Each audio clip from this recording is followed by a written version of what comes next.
বানানো কমপ্লিট হয়ে গেছে, কত সুন্দর হয়েছে।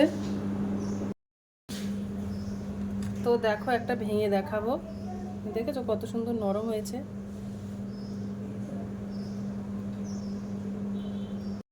হ্যালো বন্ধুরা, তো আমি আজকে অন্যদিনের মতো নতুন একটা রেসিপি নিয়ে এসেছি, আটা দিয়ে শুকনো মিষ্টি বানানো।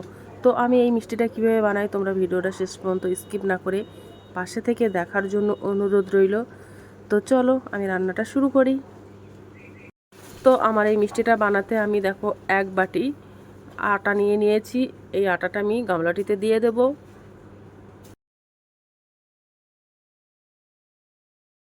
তো আটায় আমি একটু সামান্য পরিমাণে লবণ দেব। আর দেখো বেকিং সোডা নিয়ে নিয়েছি 1 চামচের 3 ভাগের 1 ভাগ মতো দিয়ে দেব। দিয়ে এবার ভালো করে একটু মিশিয়ে নেব আটাগুলো। আর দেখো আমি 3 চামচ মতো ঘি নিয়ে নিয়েছি।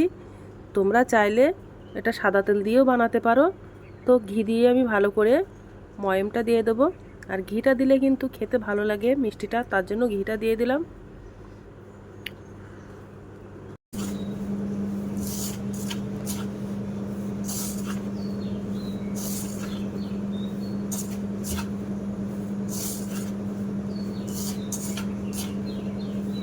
আর দেখো হাতে বেশ ভালো করে করে নিয়ে ডলে ডলে ময়মটা দিয়ে নিচ্ছি। যত ময়মটা ভালো দেওয়া হবে মিষ্টিটা কিন্তু খেতে আরও সুন্দর হবে আর বেশ ভিতর থেকে নরম হবে।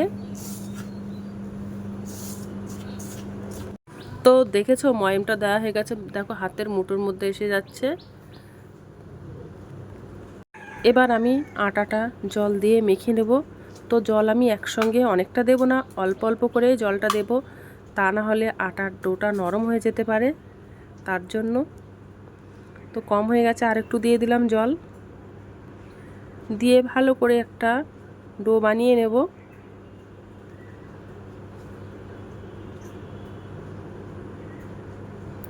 তো দেখো ডোটা বানানো কমপ্লিট হয়ে গেছে।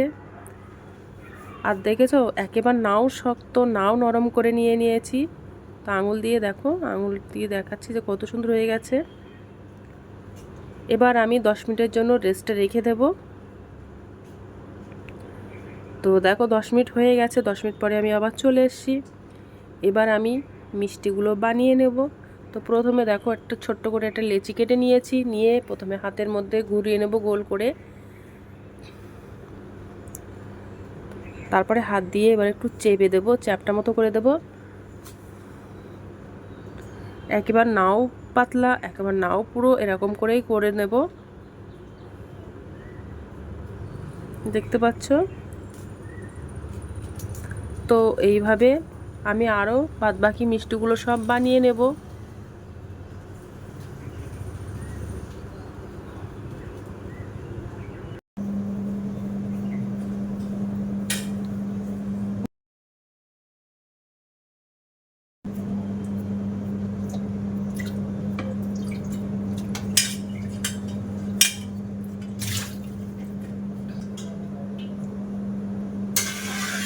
আর দেখেছি একদম গোল। আর দেখো বাদবাকি মিষ্টিগুলো সব বানানো কমপ্লিট হয়ে গেছে। এবার আমি মিষ্টিগুলো ভাজা করে নেব। তো দেখো কড়াইতে তেল দিয়ে দিয়েছি, তেলটা গরম হয়ে গেছে। আর যে মিষ্টিগুলো আমি বানিয়ে রেখেছিলাম সেই মিষ্টিগুলো সব একটা একটা করে দিয়ে দেবো। আমি কিন্তু একসঙ্গে অনেকটা মিষ্টি দেবো না, অনেকটা মিষ্টি দিলে ভেঙে যাওয়ার ভয় থাকবে, তার জন্য।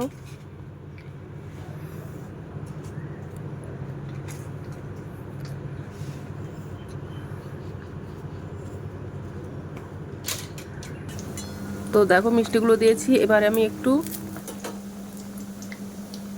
এবার আমি মিষ্টিগুলো এবার উল্টে উল্টে দেবো। আর দেখেছো কত সুন্দর ফুলে ফুলে যাচ্ছে, আর দেখো কত সুন্দর একটা কালার হয়ে আসছে। আর দেখো ফেটে ফেটে যাচ্ছে। তো এবার মিষ্টিগুলো ভাজা হয়ে গেছে, এবার আমি তুলে নেব মিষ্টিগুলো। আর বাদ বাকি যে মিষ্টিগুলো আছে আমি এইভাবেই ভাজা করে নেব। তো দেখো মিষ্টিগুলো সব ভাজা হয়ে গেছে। এবার আমি একটা চিনির শিরা বানিয়ে নেব। আর এই চিনির শিরাটা বানাতে আমার 1 বাটি চিনি লাগবে। তো আমি 1 বাটি চিনি কড়াইতে দিয়ে দিলাম। আর 1 বাটি জল দেব। দিয়ে বেশ চিনিটা ভালো করে জাল করে নেব।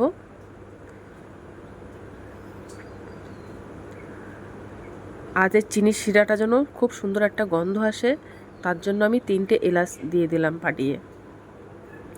দিয়ে এবার চিনিটা আস্তে আস্তে করে জাল করে করে গলিয়ে নেব।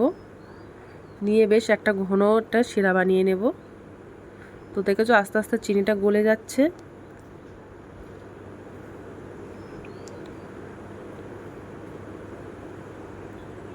আর চিনি শিরাটা কিন্তু জাল করা হয়ে গেছে, আর দেখো কত সুন্দর হয়ে গেছে। আর এবার যে মিষ্টিটা আমি বানিয়ে রেখেছিলাম সেই মিষ্টিগুলো ঢেলে দেব। দিয়ে একটু বেশ কিছুক্ষণের জন্য জাল করে নেব, যেন ওই চিনির শিরাটা মিষ্টির ভেতরে একটু চলে যায় যেন।